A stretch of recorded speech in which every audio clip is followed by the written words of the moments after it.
असून दे, लोकसंख्या आवरा पहिले महाराष्ट्राची कोणी असून दे, त्यांना पहिलं हे सांगा, लोकसंख्या आवरा इथे कायदा कडक झाला पाहिजे. बाहेरची लोक येतात आणि ते नोकऱ्या करतायत आणि आपली मराठी लोक घरी बसले शिकून सवरून. मग काय बोलायचं माणसाने. कोणत्या ठिकाणी बाहेर गेलेलो आहे, उदाहरणार्थ मद्रास, तेलंगणा, बाहेरच्यांना उभं करत नाही. हे बरोबर आहे, तुम्हाला माहिती आहे. आता त्याच दिवशी मग इथे काय सार्वजनिक आहे, मुंबई सार्वजनिक आहे. महाराष्ट्र म्हणजे काय उकीड आहे का धर्मशाळा आहे? Yes, कोणी yes. यायचं कुठे राहायचं काही करायचं पण हे बंद झालं पाहिजे. त्या मराठी लोकांनाच आपल्या इथे नोकरी बिकरी मिळाले पाहिजे.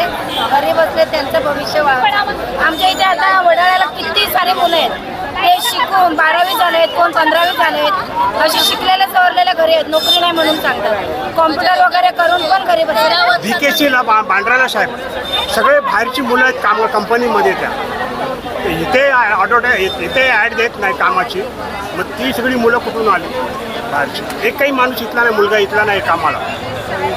VKCला मी सांगतो, नाव देऊन सांगतो. बरोबर आहे तुमचं. आता ह्या ज्या गोष्टी आहेत या कुठेतरी आता आपल्याला थांबवाव्या लागतील ना.